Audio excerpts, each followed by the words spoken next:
जैसा कि हमने लास्ट एपिसोड में देखा था, जहां पर शी और बाओपिंग उसी बुक स्टोर में पहुंच जाते हैं जहां पर एक घोंसली फिगर इनकी जान बचा लेता है, लेकिन इन्हें पता चलता है कि सभी लोग चैनपिंग और लियांग इनके ऊपर घात लगाए बैठे हुए हैं और जैसे ही ये लोग उस रिवर के पास पहुंचेंगे तो इन्हें मार दिया जाएगा। वहीं दूसरी तरफ हम देखते हैं कि लियांग बोट पे बैठा हुआ था कि तभी यहाँ पर इसका सामना एक बंदे से हो जाता है जो कि इसे चैलेंज करने के लिए आया था।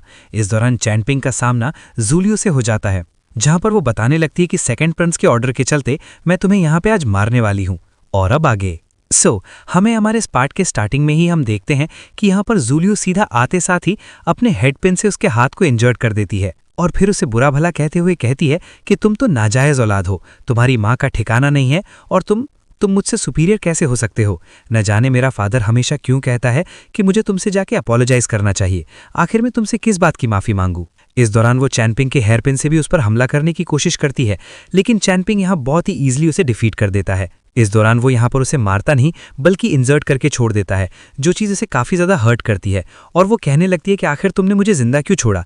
जिस पे चैनपिंग कहता है कि पहली बात तो ये है कि तुम बाओपिंग की एक सर्वेंट हो और दूसरा वो तुम्हें एक दोस्त की तरह भी देखती है, तो मैं उसके किसी दोस्त को हर्ट नहीं करना चाहता। लेकिन ये फिर भी उसे भला बुरा कहती रहती है। इस दौरान यहाँ पर उसका फादर आ जाता है और अपने फादर को देखते साथी को कहने लगती है कि फादर जल्द से जल्द इसे मार दो, ताकि इसे मारने के बाद सेकंड प्रिंस हमसे खुश हो जाएंगे और फिर वो हमें मिलिट्री रैंक भी प्रोवाइड कराएंगे, जिसके चलते हमारी जिंदगी एक मामूली से नौकर से बढ़कर कई गुना ज़्यादा आलीशान हो जाएगी। यहाँ पर हम देखते हैं कि उसका फादर उससे यही कहता है कि चुपचाप आकर इससे माफ़ी मांगो, जो सुनकर तो जूलियो को काफ़ी ज़्यादा गुस्सा आता है और वो इमीडिएटली उस हेयरपिन को अपने गले में रखते हुए कहती है कि अगर आज आपने इसे नहीं मारा ना तो मैं पक्का कुछ कर लूँगी। यहाँ पर एक बाप आखिरकार अपनी बेटी के आगे मजबूर हो जाता है। ऐसे होते हैं बाप और बाप का प्यार, पराया पराया होता है और खून खून होता है, और अंकल जू ने ये बात बहुत ही अच्छे से साबित कर दी थी, जिसके साथ ही वो यहाँ पर उसे फाइट करने के लिए प्रिपेयर हो जाता है। वहीं दूसरी तरफ लियांग की फाइट उसी स्वॉर्ड्समैन से चल रही थी, जहाँ पर वो अपनी पावर की ऑरा से ही उसके वाइन और उसके साकी कप को दोनों को डिस्ट्रॉय कर देता है। जिसके बाद जैसे ही वो अपनी स्वॉर्ड को निकालता है, यहाँ पर काफ़ी ज़बरदस्त एनर्जी एक्सप्लोजन होता है, पर तभी यहाँ पर लियांग अपनी पावर की मदद से उसे सप्रेस कर देता है।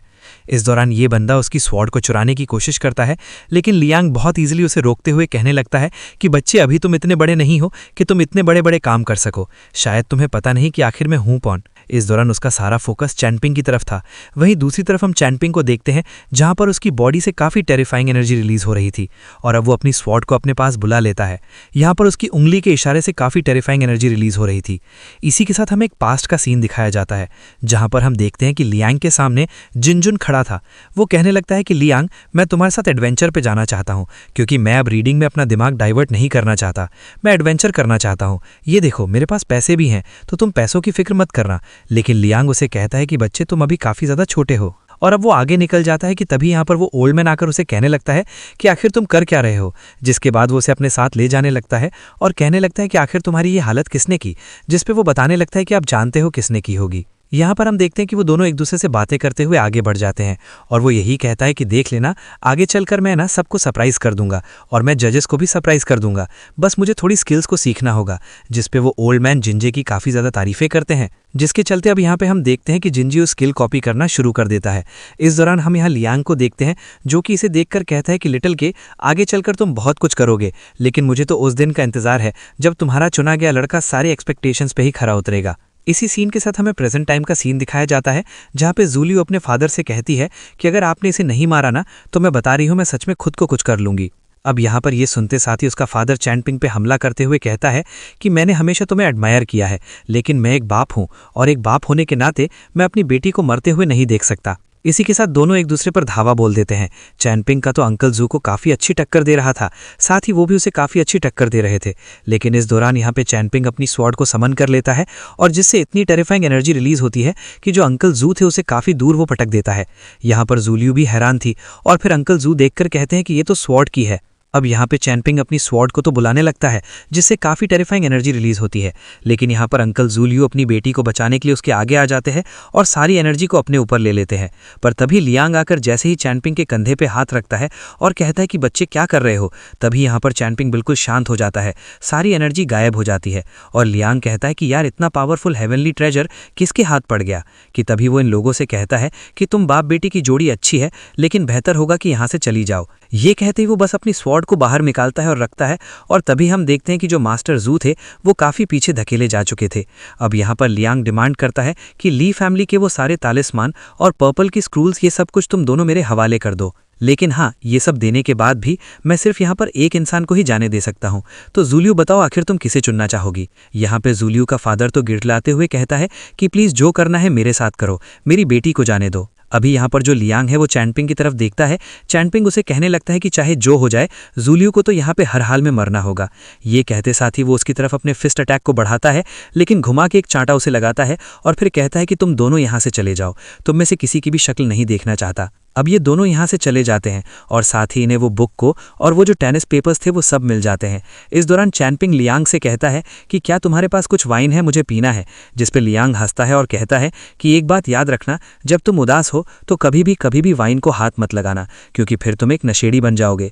लेकिन अगर खुशी के वक्त तुम किसी वाइन को पीते हो ना, तो किसे पता है, तुम शायद एक वाइन इमॉर्टल बन जाओ। ये कहते साथ ही वो उसे बॉटल पकड़ा देता है और यहाँ से चला जाता है।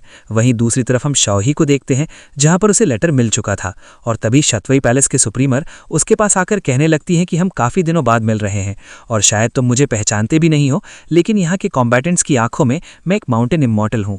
जिसमें अब यहाँ पे हम देखते हैं कि वो भी उन्हें रिस्पेक्ट देता है और कहने लगता है कि मुझे आप पर यकीन है। एंड जिसके बाद वो लेडी कहने लगती है कि अब मैं यहाँ से आपको एस्कॉर्ट करते हुए शतवई पैलेस तक ले जाऊंगी, जहाँ वो चलकर मेरे साथ दाव को कल्टीवेट करोगे। अब यहाँ पे हम देखते हैं शाओही को ये बात थोड़ी अजीब लगती है, तो वो कहने लगता है कि फिलहाल मेरे फादर ने मुझे कहा है कि यहाँ पर कोई आएगा जो कि मुझे एस्कॉर्ट करेगा और वो एक एक्सपर्ट होगा, तो मैं फिलहाल उनका इंतज़ार कर रहा था।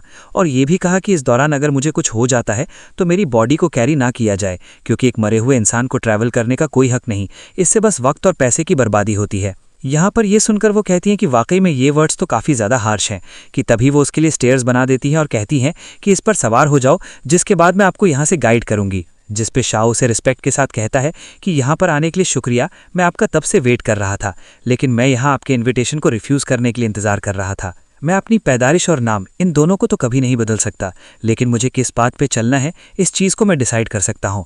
ये कहते हुए वो उस लेटर को बीच से फाड़ देता है और उसके टुकड़े टुकड़े करके हवा में उड़ा देता है और कहता है कि मुझे आपके साथ नहीं जाना। जो देखकर वो इमॉर्टल कहती है कि कितने अफसोस की बात है, तुम्हें भी नहीं पता कि आज तुमने कौन सा मौका गवा दिया। ये कहते हुए वहाँ से वो चली जाती है कि तभी यहाँ पर शी और बाओपिंग चिल्लाते हुए आती है और दोनों कहने लगती हैं कि तुम्हें पता है, हमने ना एक बड़ा सा भूत देखा।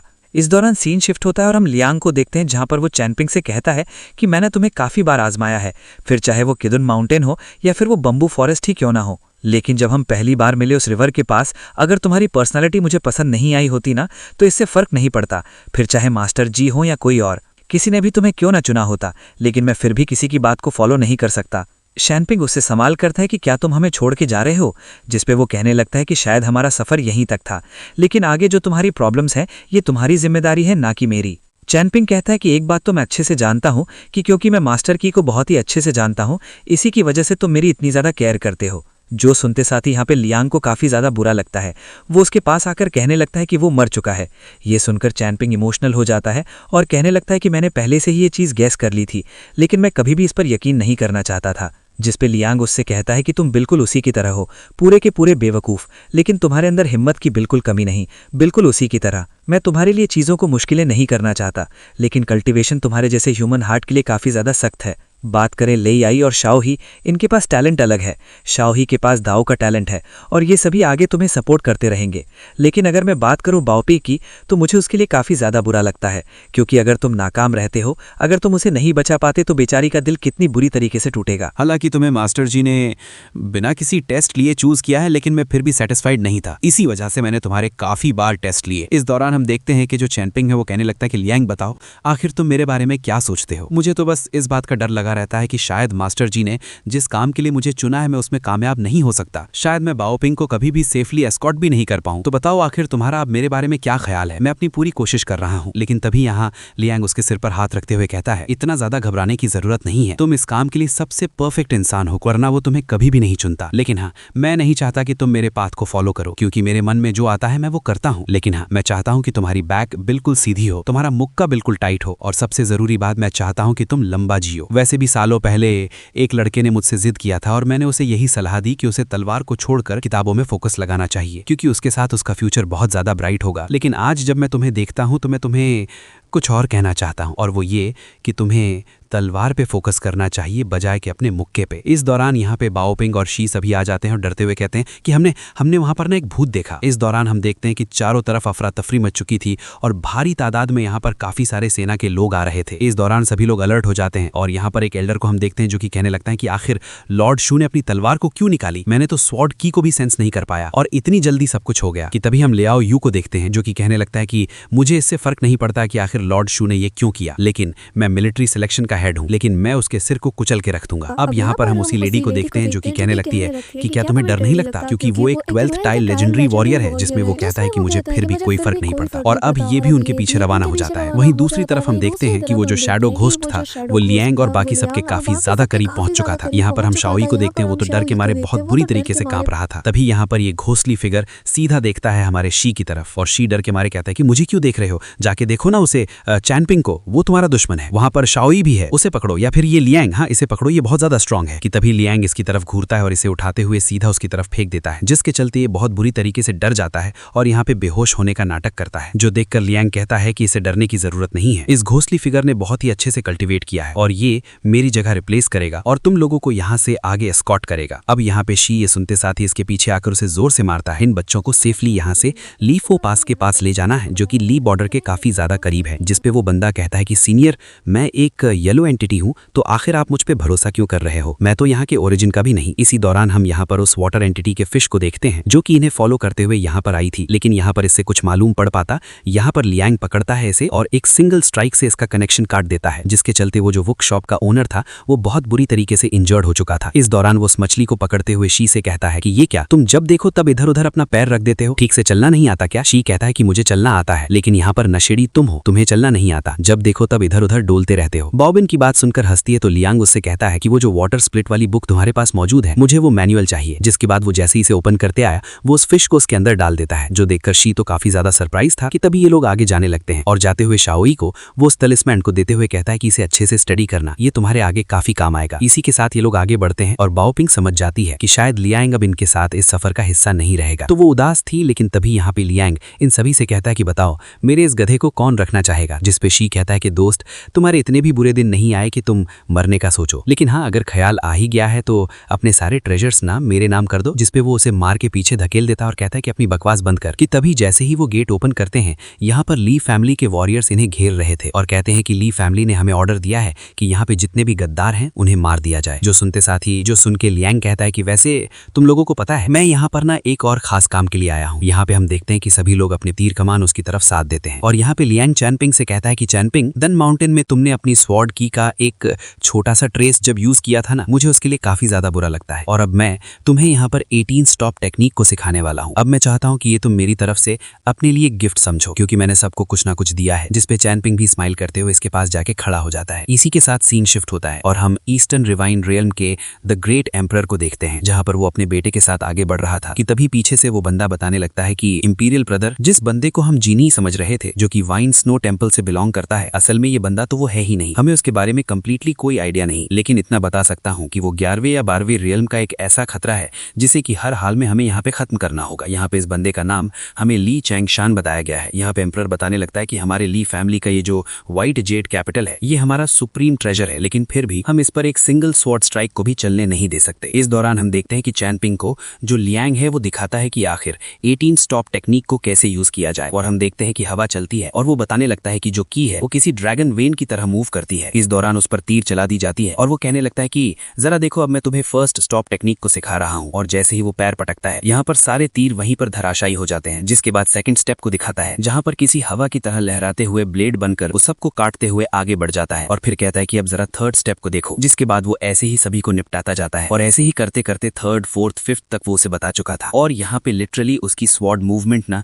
जो कि एक बैम्बू स्वॉर्ड है, इतनी कमाल की लगती है और एनिमेशन का मैं तुम्हें क्या ही बताऊं। यहाँ पे हम देखते हैं कि चैनपिंग उसे ऐसे फॉलो कर रहा था कि बस उसकी नजरों में यहाँ पर लियांग ही था और वो अपनी सी ऑफ कॉन्शियसनेस में लियांग के इमेज बना लेता है और वो ऐसा फील कर रहा था कि वो उसे प्रैक्टिस करवा रहा है। लिटरली उसका हर एक मूवमेंट वो अपने कॉन्शियसनेस के अंदर हर एक चीज को कॉपी करते हुए प्रैक्टिस कर रहा था और यहाँ पर बिल्कुल उसे कॉपी करते हुए एग्जैक्ट उसके मूव्स को वो चल रहा था और ऐसे ही करते करते वो 7th स्टेप तक उसे सिखा चुका था। इस दौरान यहाँ पर आर्मी पूरी तरीके से लियांग के ऊपर टूट पड़ती है। इसी के साथ वो यहाँ पर उसे कल्टीवेशन से रिलेटेड भी हर एक चीज को गाइड कर रहा था, क्योंकि लियांग भी जानता है कि शायद ही अब कभी इनके रास्ते दोबारा टकराएं। एक बेहतरीन मास्टर की तरह वो उसे हर एक स्टेप को सिखाते हुए आगे बढ़ रहा था। साथ ही यहाँ पर जितने भी आर्मी के लोग थे ना, उन्हें मसलते हुए आगे जा रहा था। जिसके बाद वो कहने लगता है कि ये एक ऐसा मेंशन है जिसके अंदर तुम्हें अपनी स्वॉर्ड की को बहुत ही डीपली पेनिट्रेट करना होगा, लेकिन उन्हें इस बात की भनक भी नहीं लगनी चाहिए और ये सिर्फ तुम तभी कर सकते हो जब की पर तुम्हारा बहुत ही अच्छा खासा कंट्रोल हो, क्योंकि एंड में की ही तुम्हारी स्वॉर्ड है और तुम्हारी स्वॉर्ड ही तुम्हारी की है। तो एक बार जब तुम तलवार को अपनी मयान से निकालते हो तो सारी की अपनी जड़ों से होते हुए वापस आ जाती है। यहाँ पे हम देखते हैं कि इसी के साथ लियांग ने कमाल का स्लैश अटैक किया था, जिसके चलते उसने यहाँ पर पूरी आर्मी को सिंगल स्लैश अटैक से निपटा दिया था और ये इतना बड़ा अटैक था कि यहाँ सामने बहुत बड़ा एक्सप्लोजन भी होता है और वो बताता है कि यही है मेरा 18 स्टॉप टेक्निक। जिसके बाद वो कहने लगता है कि बताओ क्या तुमने इसे अच्छे से याद कर लिया। यहाँ पे हम देखते हैं कि शी और बाकी सबके मुंह तो खुले के खुले रह जाते हैं और चैनपिंग कहता है कि हाँ,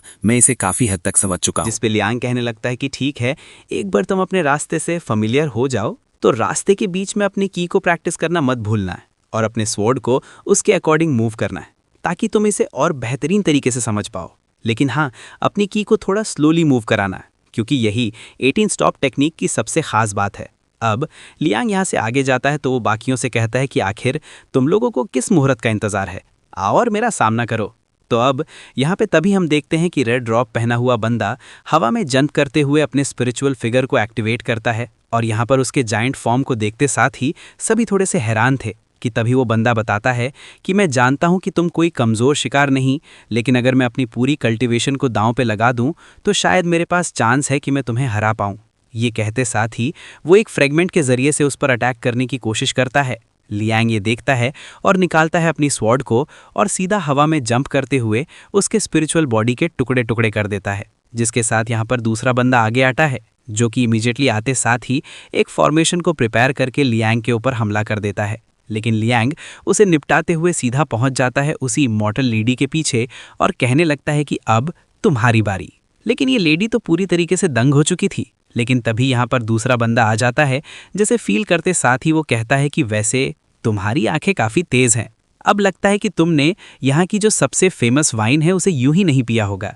अब ये बंदा और कोई नहीं बल्कि लियू यू है, जो कि यहाँ पर अपने पाइथन को समन करते साथ ही कहता है कि तुम मुझे नहीं जानते, क्योंकि मैं मिलिट्री सिलेक्शन का हेड हूँ और अब आज मैं तुम्हें यहाँ पर हमेशा हमेशा के लिए मिटा के रख दूंगा ताकि हमारे फ्यूचर में कोई भी अनजान खतरा ना बचे। जिसके बाद वो यहाँ पर सीधा लियांग की तरफ बढ़ता है, लेकिन लियांग भी हवा में जंप करते हुए घुमा के एक पंच सीधा उसके फिस्ट के ऊपर लैंड करता है। दोनों के अटैक आपस में कोलाइड करते हैं, लेकिन एज ऑलवेज लियांग भारी पड़ता है और भाई इसे इतनी बुरी तरीके से मारता है ना कि लिटरली इसको मार मार के अधमरा कर देता है और ऐसा लास्ट पंच मारता है कि जिसके चलते यहाँ पर इसकी बॉडी की बहुत बुरी हालत हो चुकी थी। वहीं दूसरी तरफ हम शूरू को देखते हैं, जहाँ पर शू कहने लगता है कि यार तुम कितने बड़े वाले बेवकूफ़ हो, जिस बंदे को तुम इतना ज़्यादा एडमायर करते हो तुमने उससे वो सवाल तो किया ही नहीं जिसे कि तुम कब से करना चाहते हो। अब यहाँ पर हम जेट पैलेस के अंदर सॉन्ग मूंग को देखते हैं, जहाँ पर कि एक बहुत बड़ी सी स्वॉर्ड मौजूद थी। साथ ही यहाँ पर बाकी के जो स्वॉर्ड्स थीं वो भी मौजूद थीं और अब वो किसी स्पेल का यूज़ करते हुए एक स्वॉर्ड को इनमें और ऐड कर देता है। उसमें वो अपनी पावर्स को भी ऐड करता है, जिसके चलते यहाँ पर इस स्वॉर्ड की ताकत और ज़्यादा बढ़ जाती है। और यहाँ पे उसका फादर कहता है कि हाँ, बस एक और स्वॉर्ड स्ट्राइक की हमें ज़रूरत है। इस दौरान हम देखते हैं कि ये लोग आसमान की तरफ देखने लगते हैं। मैल्कनीज़ा और यहाँ पे जेट पैलेस के अंदर मौजूद एक लेडी के कपड़े के नीचे से हम एक जहरीले इंसेक्ट को देखते हैं। अब यहाँ पे एम्परर अपने बेटे से कहता है कि क्या तुम जानते हो कि क्यों मैं इस बैटल को लड़ना चाहता हूँ, जिस पे वो बताता है कि शायद माँ चाहती है कि आप चेपिंग को मार दो, कि हमने एक एक करके काफ़ी सारे नेटल पार्क क्लाइन का यूज़ किया, न जाने पानी की तरह कितना पैसा बहाया, जो कि हम लीजाओ से सदियों से कलेक्ट करते आए हैं, और तब जाके हम इस वाइट चीट पैलेस को बना पाए, जो कि हमारी फैमिली का एक अल्टीमेट ट्रेजर है। इसी की वजह से इस बैटल को लड़ा जाना बहुत ज़रूरी है, क्योंकि इसके बाद से पूरी दुनिया को पता लग जाएगा कि द ग्रेट ली की क्या ताकत है, और जितने माउंटेन इमॉर्टल्स हैं उन्हें भी मेरी बात माननी होगी। कोई भी मुझे अपोज नहीं कर सकता। कि तभी यहाँ पे लियांग ये बात सुनते साथ ही हंसता है और कहता है कि लगता है कि यहाँ पर जो ग्रेट ली एम्परर है वो भी काफ़ी ज़्यादा इंटरेस्टेड है। और तभी वो जिसके बाद वो बाओपिंग को अपनी वही स्वॉर्ड नर्चरिंग बॉटल को देते हुए कहता है कि ये एक टॉप क्वालिटी का स्वॉर्ड नर्चरिंग बॉटल है, लेकिन क्या बदले में मैं तुमसे तुम्हारी वो स्वॉर्ड ले सकता हूँ? जिस पे बाओपिंग उसे देते हुए कहती है कि तुम मेरे बहुत अच्छे दोस्त हो, तुम्हें ये लौटाने की ज़रूरत नहीं है। जो सुनकर लियांग कहता है कि यार तुम कितने ज़्यादा क्यूट हो। इस दौरान यहाँ पे शू कहता है कि लियांग अगली बार तुम कभी फाइट करोगे ना तो मैं तुम्हें चीयर करूंगा। जो सुनकर लियांग हंसता है और कहने लगता है कि चलो अब मैं तुम्हें मेरा एक और कमाल दिखाता हूँ। और अब वो यहाँ अपने दोस्त से कहता है कि इन सभी को प्रोटेक्ट करो। ये कहते साथ ही वो हवा में फ्लोट करता है और हम देखते हैं कि यहाँ पर उसने सभी को निपटा दिया था। और यहाँ इतनी टेरिफाइंग एनर्जी वो अपने पास से निकालता है और निकालता है उसी स्वॉर्ड को। और तभी यहाँ पर जैसे सब कुछ थम सा जाता है। बारिश की एक एक बूंद को हम देख सकते हैं और अगले पल लियांग अपनी फुल पावर के साथ एक बहुत ही ज़बरदस्त स्लैश अटैक सीधा उसी पैलेस की तरफ थ्रो करता है और यहाँ एक बहुत बड़ा एक्सप्लोजन होता है। और अगले ही पल यहाँ पर हम लियांग को देखते हैं जो कि कहने लगता है कि यार सबसे ज़्यादा पावरफुल होने के भी काफ़ी सारे नुकसान हैं। मैं कितना ज़्यादा एग्जॉस्ट हो चुका हूँ। बहुत अच्छा है कि मेरी कल्टिवेशन इतनी ज़्यादा हाई है कि मैं बहुत जल्दी रिकवर कर जाता हूँ। अब यहाँ पे हम देखते हैं कि शू चिल्लाते हुए कहता है कि लियांग मेरे मदर फादर पेरेंट्स मुझे सब छोड़ चुके हैं, प्लीज़ अब तुम मुझे छोड़ के मत जाओ। मैं वादा करता हूँ कि मैं दोबारा कभी भी तुम पे नहीं चिल्लाऊंगा। जो सुनकर लियांग को काफ़ी ज़्यादा अच्छा लगता है और वो कहता है कि इनके साथ मेरा एक अलग ही बॉन्ड बन चुका है और लगा नहीं था कि ये ट्रिप एट दी एंड मुझे इतनी ज़्यादा खुशी देगी। जिसके बाद वो सभी से कहता है कि तुम चारों एक बात याद रखना कि जो ताकतवर लोग होते हैं वो हेवन एंड अर्थ से फाइट करते रहते हैं। वो लोग बुरे लोगों का खात्मा करते हैं और आने वाली चुनौतियों का सामना करते हैं, न कि कमज़ोरों के साथ एक जगह चिपक के बैठे रहते हैं। वो स्ट्रांग लोगों का सामना करके और ज़्यादा स्ट्रांग बनते हैं, बिल्कुल मेरी तरह, यानी कि लियांग की तरह। एक बार मैं इस ग्रेट ली की बैंड बजा दूँ ना, फिर मैं कहीं और जाऊँगा, किसी और की बैंड बजाऊँगा। यहाँ पर बाओपिंग रोते हुए इसे गुड बाय कहती है। शू ये कहता है कि मैं वादा करता हूँ कि मैं बहुत ही हार्डली प्रैक्टिस करूँगा। कि तभी चैन पिंग से लियांग कहता है कि तुम तो यार बहादुर हो, आखिर तुमने अपना चेहरा क्यों लटकाया, मुझे हंसते हुए अलविदा कहो। जिस पे चैन पिंग स्माइल करता है और लियांग अपने बाल वाल सेट करके अपनी स्वॉर्ड को पकड़ता है और सभी से कहता है कि अब मैं चला। ये कहते साथ ही वो तेजी से उसी जेड पैलेस की तरफ निकल जाता है। चैन पिंग ये देख के कहता है कि अच्छा, तो ये है लियांग की ताकत। इस दौरान सभी लोग उसे अलविदा कहते हैं और जब चैन पिंग उसे अलविदा कहता है तो उसके अंदर उसे वही मास्टर जी का बचपन दिखता है और वो अपने मन में कहता है कि तुमने बिल्कुल सही कहा था। ये बच्चे और चैन पिंग, ये वाकई में एक होप है इस ह्यूमन वर्ल्ड का, और ऐसे लोगों के लिए मैं अपनी जान को खतरे में भी डाल सकता हूँ। शू यहाँ पे रोते हुए कहता है कि लियांग चिंता मत करो, तुमने जो कुछ भी कहा है मैं सब कुछ याद रखूंगा और मैं किसी को भी कुछ भी भूलने नहीं दूंगा। अब यहाँ पर उसकी बात सुनकर वो हंसता है और कहने लगता है कि याद रखना, तुम लोगों को और ज़्यादा स्ट्रांग बनना है, बिल्कुल मेरी तरह। इस दौरान लियांग काफ़ी तेज़ी से फ्लाई करते हुए आगे की तरफ बढ़ रहा था। सभी लोग उसे देखे जा रहे थे और वो एक एक करके बड़े बड़े जाइंट फिगर्स को क्रॉस करते हुए सीधा वाइट जेड टावर की तरफ बढ़ रहा था और कहने लगता है कि इस वाइट जेड पैलेस के अलावा 13 रेल्म के अंडर में जितने भी लोग हैं वो मेरे टक्कर के नहीं हैं। इसी के साथ होमीज हमारा आज का ये एपिसोड तो यहीं पे एंड होता है। So that's it for today guys. I hope कि तुम सबको आज की ये वीडियो काफ़ी ज़्यादा पसंद आई होगी। अगर हाँ तो वीडियो को लाइक करना, चैनल पे नए हो तो सब्सक्राइब करना। तो मिलते हैं नेक्स्ट वीडियो में, तब तक के लिए बाय।